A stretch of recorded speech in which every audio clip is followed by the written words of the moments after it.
My selfish parents gave my daughter a broken $5 toy for Christmas and said, "You're not the favorite. The real gifts are for your cousins." My daughter started crying. Everyone snickered, even my sister's kids. But 20 minutes later the house went quiet when I ruined Christmas for my daughter. That's the part one keep replaying. Not what they did. Not even what they said. But the fact that I brought her there, knowing exactly what kind of people they are. That's on me. I should have never walked back into that house. It's not like this was new. My parents have always made it painfully clear who their real family is. My sister, her kids, my brother when he keeps his mouth shut. I was just the one who did the work. Showed up early. Helped at the business. Covered when they were too lazy to handle things themselves. But when it came to love, respect, even basic decency, I was last in line. And Lily? She was never in line to begin with. Still, I told myself they were getting older. That maybe this year they'd try harder. That maybe they'd realize they've missed 6 birthdays in a row and that giving a child some attention on Christmas wouldn't kill them. I told Lily we were going to Nana and Grandpa's. He got excited. She even picked out a dress 2 days early and asked if she could bring the photo she'd printed of her and my dad from last summer. The one where he looks like he's actually smiling. It was warm that day. He let her hold the fishing rod. She still talks about it. So we showed up Christmas morning, gift in hand, and I knew within 10 seconds it was a mistake. The house was too perfect. My mom was too smiley. My sister was already filming everything on her phone. Her twins sitting in front of the mountain of gifts, screaming and laughing like it was a game show. No one said anything to Lily. Not hello. Not Merry Christmas. She sat next to me on the edge of the couch, clutching her little wrapped photo. She waited. I waited. My brother came in a little late, gave me a look that said, "You already regret being here, don't you?" Then came the gifts. The cousins got everything. We're talking brand new iPads, bikes, sneakers, personalized art kits and jewelry. Even my sister's dog got a stocking filled with treats and toys. Lily kept watching, polite as always. And I hated myself for letting her hope. Finally, my mom reached under the tree and pulled out a crumpled, half-ripped package. She looked confused, like she didn't even remember wrapping it. She handed it to Lily without a word. Inside was a cheap plastic horse. One leg was broken clean off. There were scratches on the side and someone had scribbled on it with permanent marker. It looked like it had come from the bottom of a dirty toy bin at a garage sale. Lily stared at it. She didn't say a word. My dad, already sipping something strong, chuckled and said loud enough for everyone to hear, "She's not the favorite. The real gifts are for your cousins." And that was it. Everyone laughed. Even the kids. My sister smirked like she was enjoying it. My mother didn't blink. Just moved on to handing out more gifts to the real grandkids. Lily's eyes filled up. She tried to hold it in but she couldn't. She buried her face in her hands and started to cry. I sat frozen for a second, not because I didn't care but because I felt something I hadn't felt in years. Rage, shame, and a sharp, rising clarity. My brother stood up. Told them this was disgusting. Told them they were humiliating a child. Told them they were broken. My dad told him to shut up. My sister rolled her eyes. I took Lily to the hallway. She kept asking if maybe they gave her the wrong gift by mistake. Maybe they had something else for her in the other room. I said, "No, honey. That's it." She cried harder. And I decided right there I was done pretending this was a family. 20 minutes later the laughter died down. My sister was too busy uploading photos. My mom was serving cake. And I walked back in calm. I picked up the 2 expensive, thoughtful gifts I had brought for my parents and placed them gently back into my bag. My dad noticed first. Asked what I was doing. I looked at all of them. Even the kids now staring at me like something had shifted. And I said, "I hope you enjoyed your little show. Because I have a Christmas gift of my own. And this one you won't forget." You could hear a pin drop when I said it. "I won't be working for you anymore."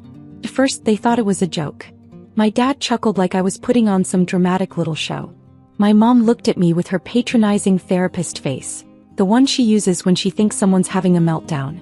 My sister rolled her eyes, whispered something to her husband, and picked up another slice of pie like nothing important was happening. Then I told them it was real. That I'd been quietly building something over the past year. Planning, learning, networking.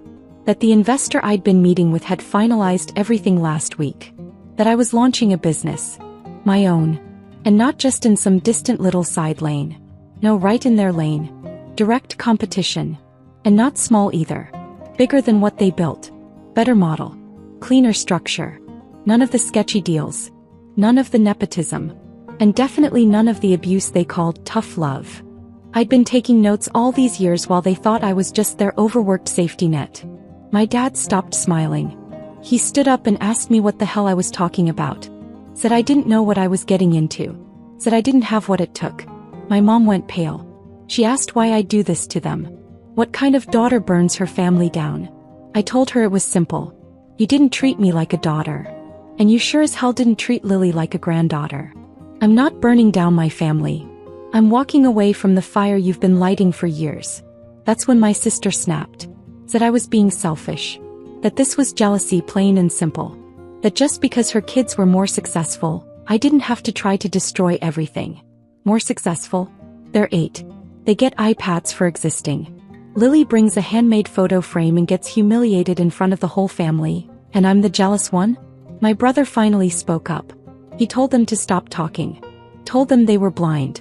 That I had every right to do what I was doing. That this wasn't sudden, it was overdue. Then he picked up Lily, who had wandered into the hallway, still clutching the broken plastic horse. She was trying not to cry again, just listening from behind the corner. He told her they were going upstairs to make hot chocolate and play a game. That it would be a better Christmas up there. He looked at me before he left the room and said, "You're not wrong for doing this. You should have done it years ago." Downstairs my parents lost it. My dad said I was ungrateful. That I was turning my back on everything they built for me. I reminded him I built it. Every extra hour. Every late night call. Every problem they dumped on me because they didn't have the time. I told them they only liked me when I stayed quiet and useful. That the second I asked for anything, time off, flexibility, a raise, I became a burden. They tried to twist it, of course. Told me they were just being hard on me because they believed in me. Told me this was all for my own good. I asked them if giving my daughter a broken $5 toy was for her good too. My sister jumped in again, raising her voice, saying I was being vindictive, that I'd regret this. He called me a backstabber. I told her I didn't stab anyone. I just stopped handing them the knife every year and watching them use it on me and my kid. And then my mom cried. Said this was the worst Christmas ever. Said I ruined everything. She looked like she expected me to apologize. Instead, I just said, I hope you enjoyed the last Christmas where I showed up pretending we were still a family. Because next year, you won't even know where we are. And I meant it. I went upstairs to get Lily. She was sitting with my brother's kids, laughing for the first time all day. I thanked him quietly. He said nothing back. Just nodded. That was enough. I packed our coats, grabbed our bag, walked out without saying goodbye. We didn't need their presents. I had something bigger. I had freedom. Lily fell asleep before we even got out of my parents' neighborhood, her head leaning against the window, clutching the stuffed bunny my brother's daughter had quietly handed her upstairs.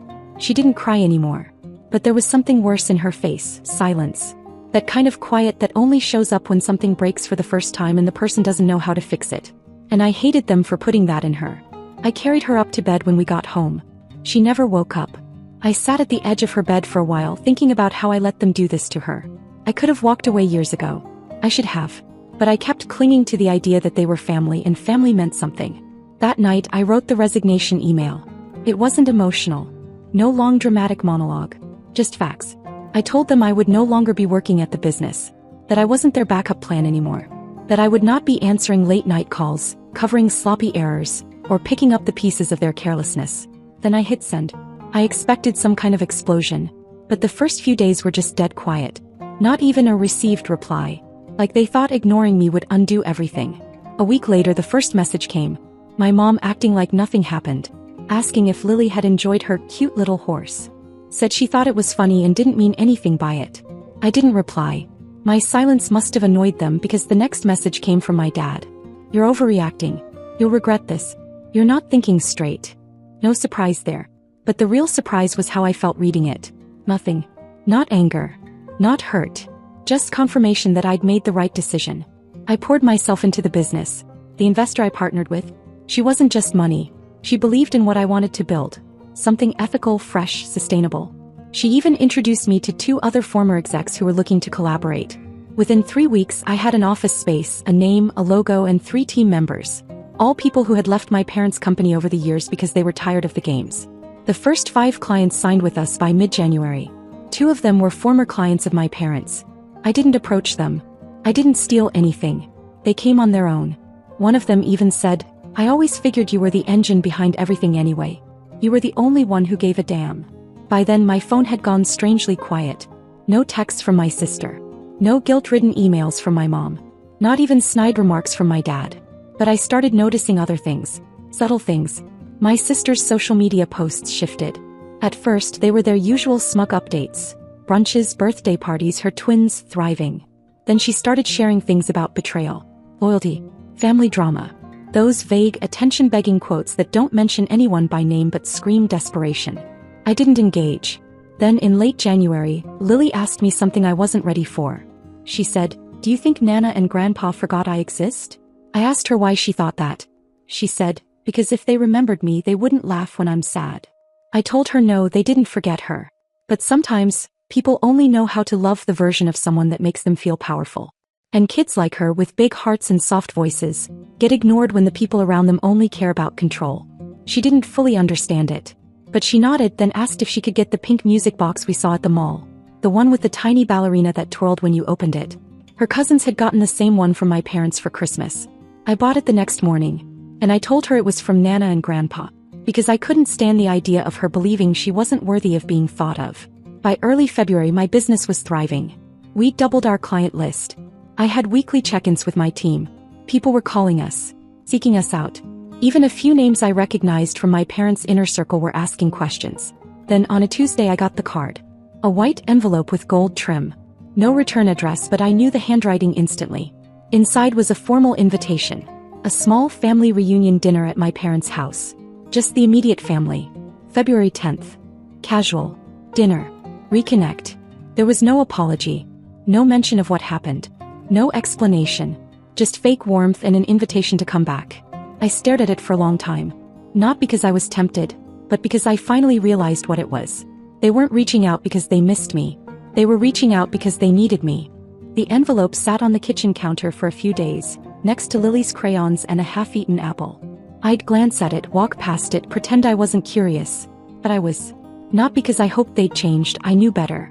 But because I wanted to see what their next move was. It was a formal invitation to a small family dinner. Handwritten. Let's reconnect. Just the immediate family. Like old times. It was laughable. But then my brother called. He'd gotten one too. He said he wasn't planning on going either, until he had a strange interaction with someone from our parents' office. Apparently, their longest-standing client had quietly ended their contract 2 weeks ago. No announcement. Just gone. That same client had called me last Friday. I told my brother I'd think about it. And then without telling anyone, I showed up. It was February 10th. Windy, cold, and weirdly quiet on their street. I walked in through the front door like I used to back when I was still playing the role. My mother's face was a mix of surprise and calculation. She was dressed like she'd been waiting for an investor, not a daughter. My father was already seated at the dining room table, leaning back with a drink like this was just another Sunday evening. My sister looked annoyed to see me, her third glass of wine already sitting beside her untouched plate. I didn't bring Lily. No way I was letting her near that house again. They didn't ask where she was. They made small talk for almost 30 minutes. My dad talked about market shifts. My mom bragged about how her friends still looked to them for guidance. My sister kept showing off pictures of her kids and pretending her marriage wasn't falling apart in real time. Then the tone shifted. My dad cleared his throat and launched into a carefully rehearsed speech. Said they'd been reflecting. Said they saw now how much I'd contributed. That they wanted to fix things, really fix them. He looked me in the eye and said they were offering me a partnership. Equal stake. Full title. Shared control. All I had to do was come back. My mom jumped in with the emotional appeal. Said they missed me. Missed Lily. That family didn't always get things right, but they were trying. My sister didn't say much. Just watched me with that sour smirk like she was waiting for me to beg. I didn't. Asked why. Why no? After years of dismissing me. After humiliating my daughter. After ignoring my voice in the business, treating me like staff with a shared last name? They danced around it, of course. My dad said something about timing.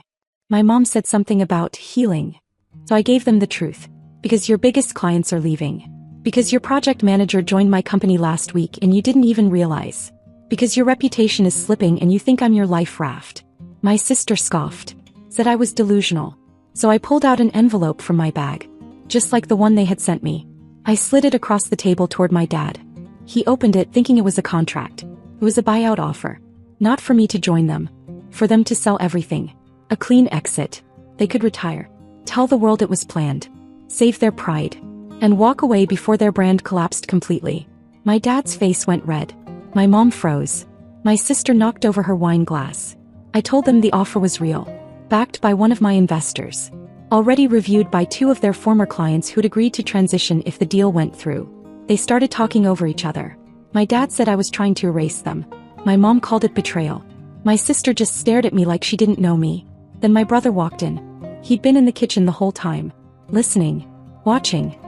He sat down across from me and said calmly, "I think she's offering you mercy." No one spoke after that. I stood up, thanked them for dinner, and told them they had 1 week to consider the offer. After that, I'd stop being generous. My brother walked me out to the car.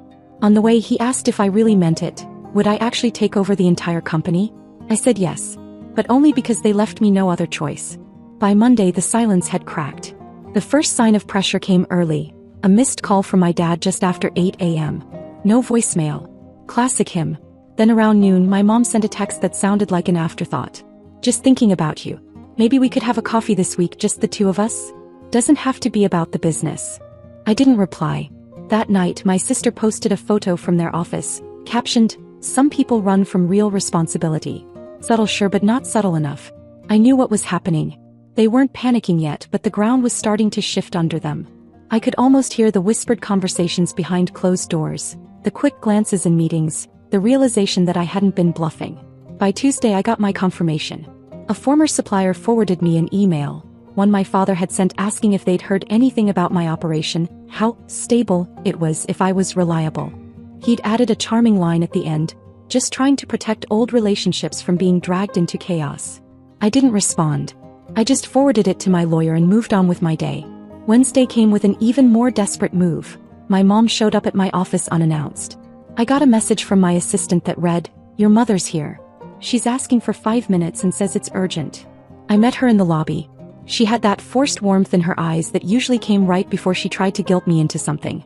She reached for my hand like we were two people reconnecting after years apart, not two people on opposite sides of a war. She said they'd been thinking that maybe they all handled Christmas wrong, that maybe this offer had come too late and that they were willing to adjust it. I told her we could talk when lawyers were present, in writing, and not in front of my staff. She blinked like the words didn't quite register. Then she said, "Anna, what happened to you?" I smiled and said, "I started treating myself the way I always treated all of you." She left without another word. Thursday, my sister lost it. She posted a long, cryptic rant online about fake women who pretend to be family until they get a little money and think they're CEOs. It was followed by 5 hashtags, one of which was just #pathetic. But that wasn't the surprising part. The surprising part was the comment from one of their former partners. A quiet, simple sentence. "Actually, Anna was always the one we trusted." And then Friday happened. My investor forwarded me a voicemail she'd received from my father. A full minute of him pretending to be calm while trying to sabotage me. He told her I was emotionally unstable, that I had a habit of burning bridges, that I wasn't ready to lead anything, let alone a company. She didn't just send it to me, she transcribed it and added a note. "He sounds scared. That usually means you're doing something right." Then she sent me a small bouquet of flowers and a bottle of wine. The card read, "Pressure makes diamonds. And your father just handed you a shovel." Saturday came quietly. No messages. No calls. No sudden apology. Just an email. Sent at 11:57 p.m. 3 minutes before the deadline.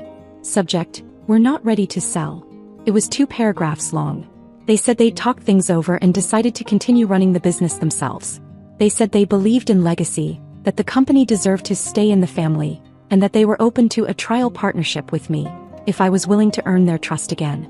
I sat there and read it twice, not because I was surprised but because I had expected better manipulation. They still thought I needed them. Sunday morning I called my brother. Told him they passed on the offer. He asked me if I was okay with that. I told him I'd already let go of the idea of being part of their legacy. He was quiet for a second, then said something I didn't expect. He wanted out too. He'd spent years trying to keep things balanced, trying to protect me and hold the family together, but it had cost him more than he realized. He was tired of being their peacemaker. Tired of working for people who used family as a shield for every bad decision they made. I told him I had space for him on my team. He said send the paperwork. That afternoon I onboarded him as a consultant. By Wednesday he'd handed in his resignation. I didn't feel victorious. This wasn't about winning. But as I watched my brother walk into my office that Friday, coffee in one hand, Lily's pink lunchbox in the other because he offered to drop it off at her school, I realized something else. We weren't just walking away from them. We were starting something better. March arrived without drama. No surprise calls. No staged family interventions. Just clean, uninterrupted days. Our office was getting busier. We were onboarding a new client nearly every week. My brother was thriving in his new role. Not just supporting operations but building systems we never had time for when we were drowning in our parents' mess. He was someone you know. Someone lighter. He told me one afternoon as we ate lunch on the office balcony that it felt like he'd been underwater for years and finally remembered what air felt like. He said, "It's not just the work. It's not hearing my phone ring and wondering if it's dad about to yell or mom about to cry." I knew exactly what he meant. Lily was doing better too. She'd started humming again while drawing. She wasn't asking about my parents as much. Her drawings didn't have broken hearts in the corners anymore. Then like clockwork the first message came. It was from my mom. A long careful email. She said she'd been thinking a lot and wanted to talk woman to woman. She said they missed Lily and hoped I could see that families have rough seasons, that perhaps we were all too emotional over Christmas. She admitted the business was facing a challenging season, and she wanted to talk about what working together again could look like. I read it twice. Not because I was confused, but because I was so detached it felt like I was reading someone else's story. 3 days later my dad called. I let it go to voicemail. No message. The day after that I received flowers at the office. No name, just a note that said, "Let's fix this before it's too late." I had them thrown out before they hit my desk. They weren't looking for family. They were looking for rescue. I didn't respond. That Friday my sister sent a text that only said, "You won. Happy now." I didn't reply to her either. Because this was never about winning. It was about freedom. It was about putting my daughter in a world where she didn't have to work for the love she deserved. Where she wouldn't be laughed at by people who claimed to love her. Where she didn't grow up watching her mother shrink herself to keep the peace. The next week my brother and I finalized a deal with a major client. One that had been a cornerstone of our parents' business for years. We hadn't approached them. They'd reached out to us. When I told my investor she just smiled and said, "Legacy has nothing on momentum." That weekend I blocked all of them. Phone. Social media. Every trace of access they had to me was gone. Not because I was angry, that had faded. Not because I wanted revenge, I already had what mattered. I blocked them because I was done wasting energy explaining my decision to people who only wanted me when they were sinking. Lily never asked about them after that. Until one quiet Tuesday night in April. She was working on a school project about families. Drawing little paper cutouts of people at the dinner table. She had me, her uncle, and even our receptionist included. She paused, stared at her paper for a moment and asked, "Do you think Nana and Grandpa will ever be nicer?" I didn't lie. I said, "Maybe. But it's not your job to wait for them to figure it out." She nodded and added her stuffed bunny to the drawing. We finished the project, made hot cocoa and danced in the living room like we used to before everything got complicated. That night when I tucked her in she whispered, "Our family's better now." And she was right. Not because it was bigger. Not because it was louder. But because it was finally ours. We didn't just survive what they did to us. We built something better in spite of it. And for the first time in years I didn't feel like I needed closure. Because walking away wasn't an ending. It was the start.